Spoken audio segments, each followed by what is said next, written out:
इसमें एक टॉपिक है Gibbs energy and spontaneity.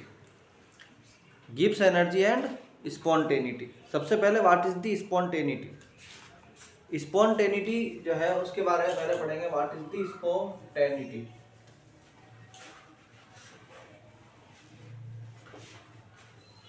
Spontaneity क्या होती है?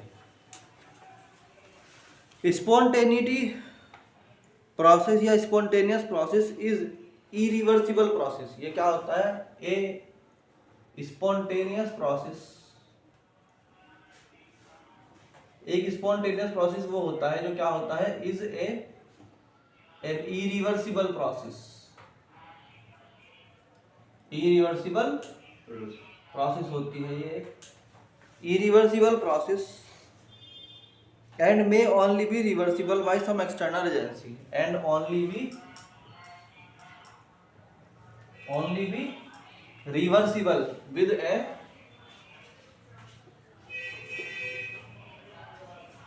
an external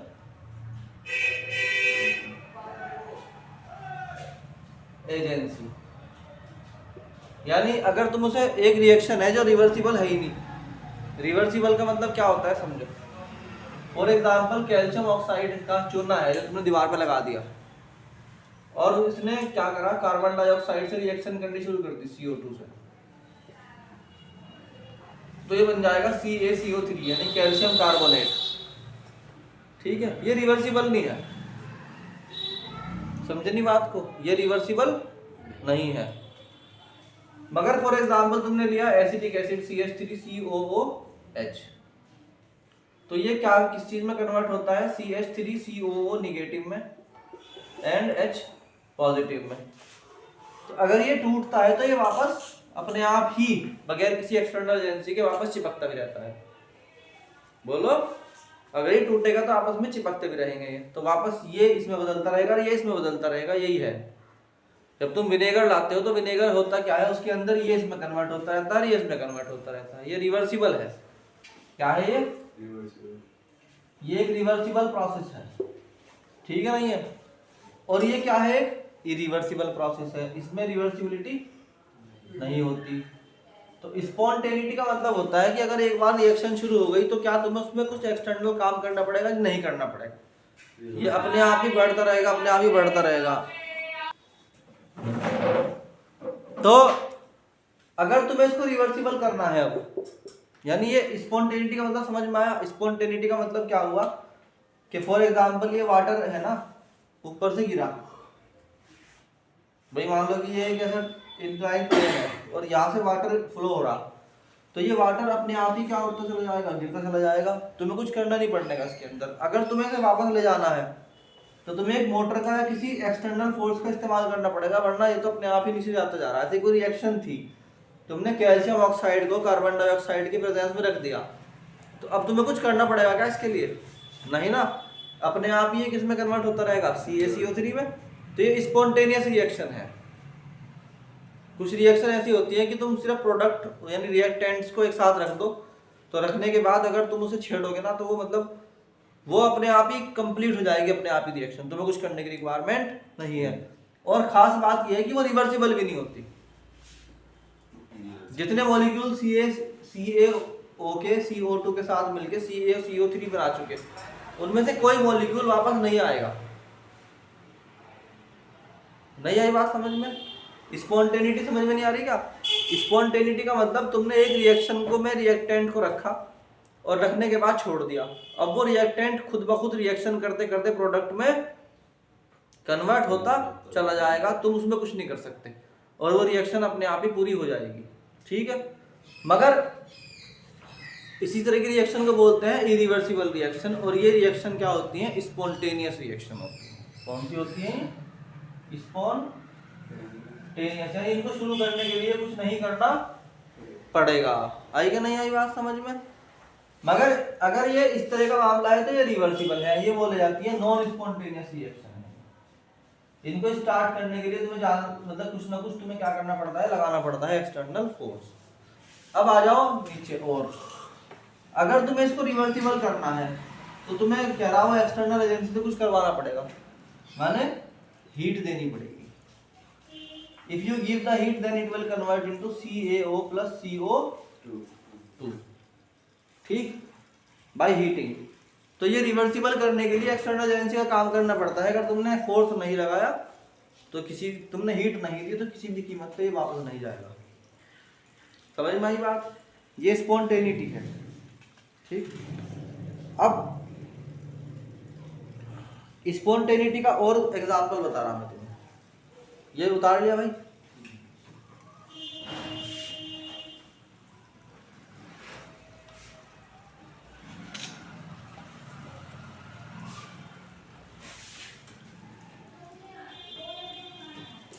अब इसमें देखो, स्पॉन्टेनिटी के बाद आती है एंट्रोपी। डिस्टरबेंस जो होता है, इस कमरे के अंदर गैस है, इस क्लास के अंदर गैस है, यानी कार्बन डाइऑक्साइड भी है इसमें और ऑक्सीजन भी है, हाइड्रोजन भी है, सब कुछ है। तो इसके अंदर जो गैस भरी पड़ी है वो आपस में मूवमेंट में है कि नहीं है? वो भाग भी रही गैस के मॉलिक्यूल इस दीवार से इस दीवार को टकराने जाके, यानी इसके अंदर एक हलचल है, हलचल है कि नहीं है? वो हलचल के वजह से कुछ एनर्जी है इसके अंदर। फॉर एग्जाम्पल के तौर पर बताएंगे हम तुम्हें कि हम कहते हैं कि भाई what is the entropy and spontaneity. Entropy and spontaneity, इसका डिस्कशन चल रहा फिलहाल अभी। इसका डिस्कशन चल रहा कि what is the spontaneity and what is the, ठीक। देखो बात को समझो ध्यान से। इस क्या जो गैस के मॉलिक्यूल, गैस के पार्टिकल होते हैं, क्या वे लगातार मूवमेंट में रहते हैं कि नहीं रहते हैं? हाँ या ना बताओ? रहते हैं। इस कमरे के अंदर अगर गैस है तो क्या वो गैस एक ही जगह ठहरी हुई है, सब जगह घूम रही? इसका हमने एक एक्सपेरिमेंट के थ्रू समझाया मामला। हमने कहा कि फॉर एग्जांपल हमने ये गैस रखी, ये जो डार्क वाले पॉइंट्स हैं they are showing the gas particle of different gas. ये मान लो ये गैस है हाइड्रोजन H2, ठीक है, बोलो। फिर हमने इधर जो पार्टिकल है उनको शो करा विदाउट, यानी सीधे विदाउट जो है, ये डार्क नहीं है, ये होल्स जो बने हुए हैं ये अलग तरह के पार्टिकल हैं। और मान लीजिए कि नाइट्रोजन के पार्टिकल हैं N2 के। तो एंट्रोपी ये कहती है कि एंट्रोपी ऑफ द पार्टिकल ये कहती है कि इनमें लगातार डिस्टरबेंस है। ये यहाँ भी चैन से नहीं बैठे हुए, ये इधर भाग रहा, ये इधर भाग रहा है, ये इधर भाग रहा, ये इधर भाग रहा, ये इधर, ऐसे ये भी भाग रहा है इधर उधर।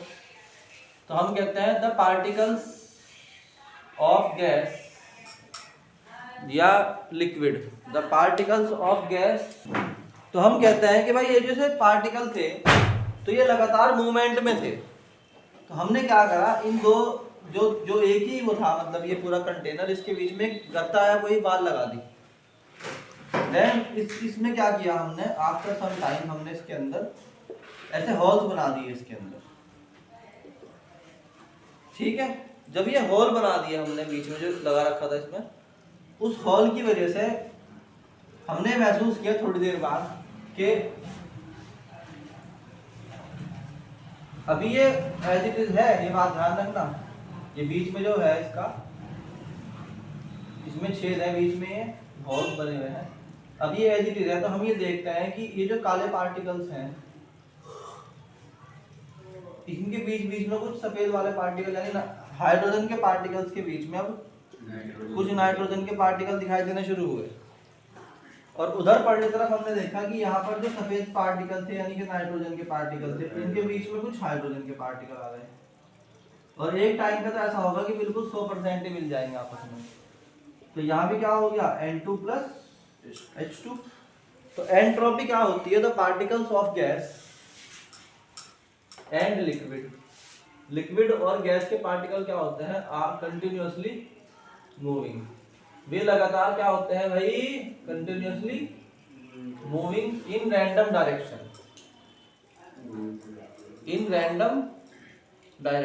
वे रैंडम डायरेक्शन में क्या करते रहते हैं, मोशन करते रहते हैं, ठीक।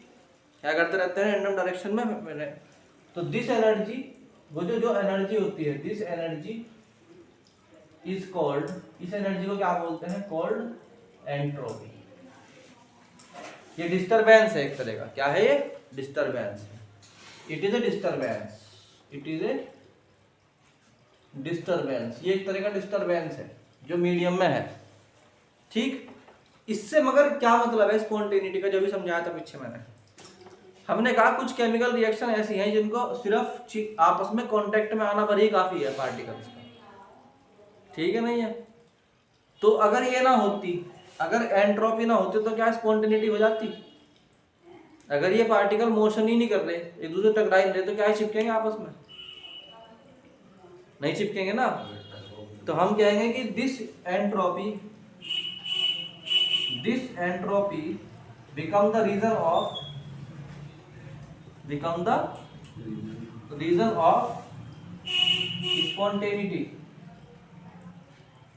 स्पॉन्टेनिटी, यही कारण बनती है स्पॉन्टेनिटी का।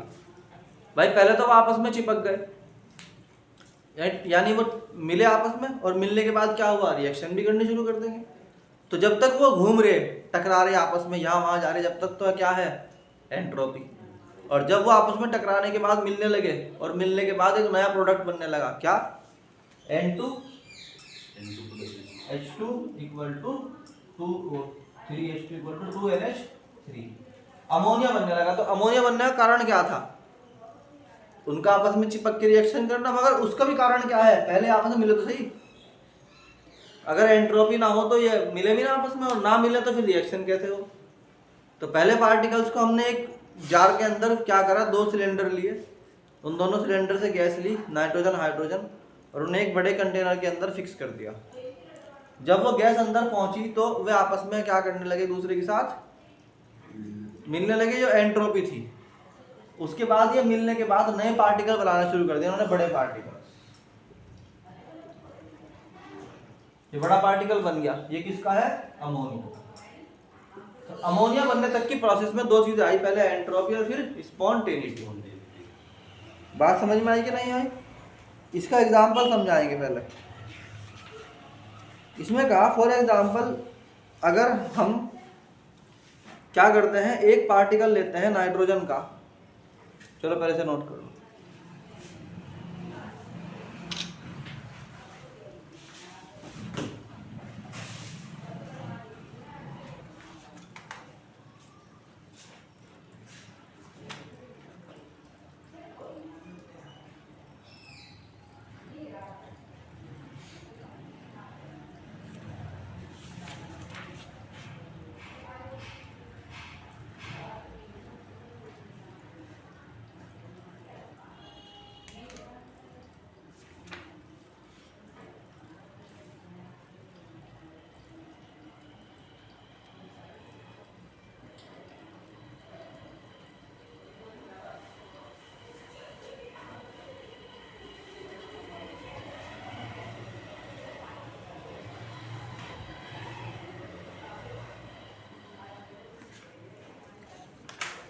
ठीक है, तो हम कहते हैं कि भाई अब ये जो रिएक्शन है, ये 2 तरह की है। इसमें मामला समझने के लिए हम कहते हैं कि जो एंथैल्पी चेंज है, क्या उसका कोई मतलब है स्पॉन्टेनिटी से? स्पॉन्टेनिटी समझने का तुम उस बात को भी स्पॉन्टेनिटी का मतलब, दो तुमने मॉलिक्यूल लिए रिएक्टेंट के, एकदम छोड़ दिए तो अपने आप ही खुद ब खुद रिएक्शन।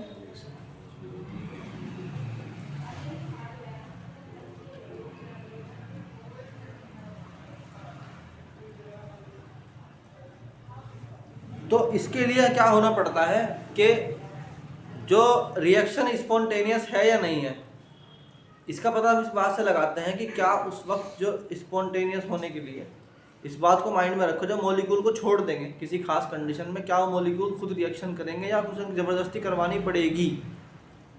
बस अगर वो खुद ब खुद ही रिएक्शन होती जा रही, भाई तुमने छत पे खड़े हो, तुमने एक पत्थर को हाथ से छोड़ दिया, तो क्या वो अपने आप गिरेगा या गिराना पड़ेगा? अगर वो अपने आप ही गिरेगा तो वो रिएक्शन स्पॉन्टेनियस है, और अगर वो ज़बरदस्ती गिराना पड़ेगा तब भी, तो वो नॉन स्पॉन्टेनियस। नहीं आई बात समझ में? तो हम कहते हैं for example,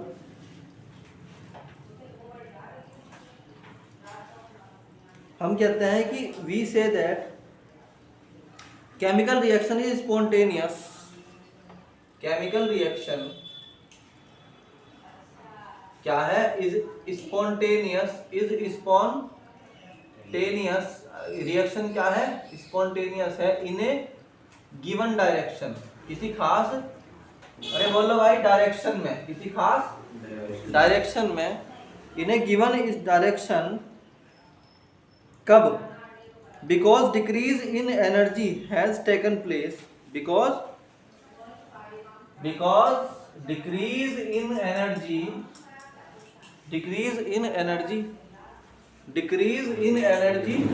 has taken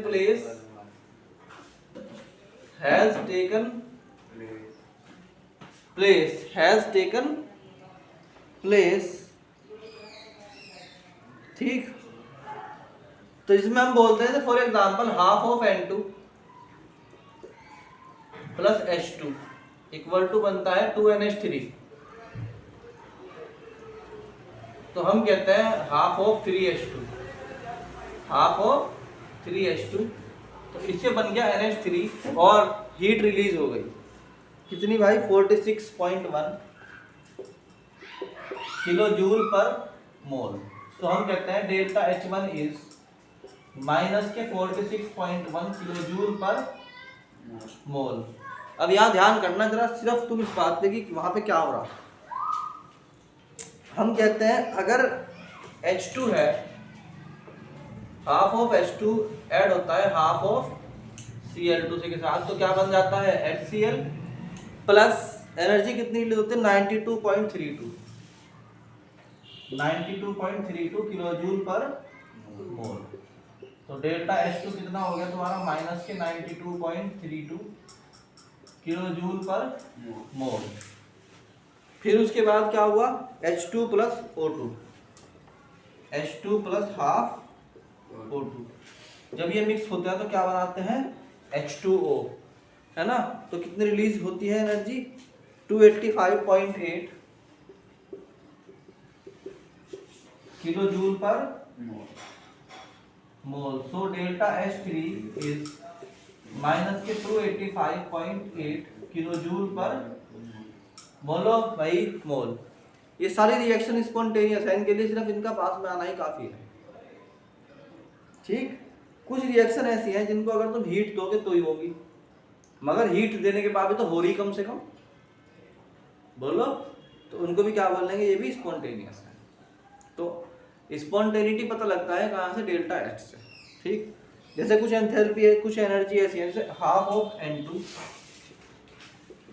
plus O2 equal to NO2। तो इसमें क्या होता है माइनस, अब की बार क्या होगा, माइनस के 33.2 किलो जूल पर मोल, ठीक। तो इसमें भी हम कह देंगे डेल्टा H कितना हो गया, माइनस के 33.2।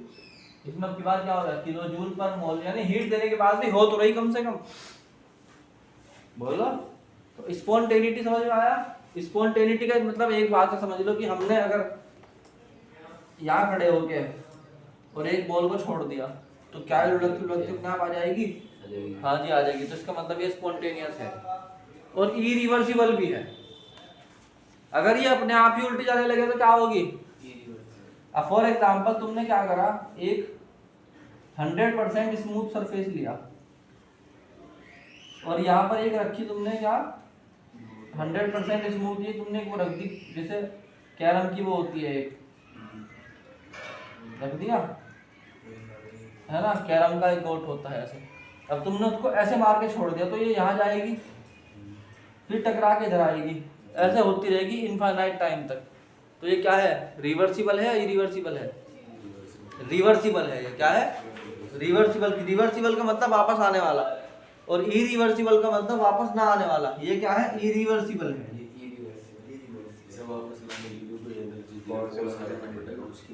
यस।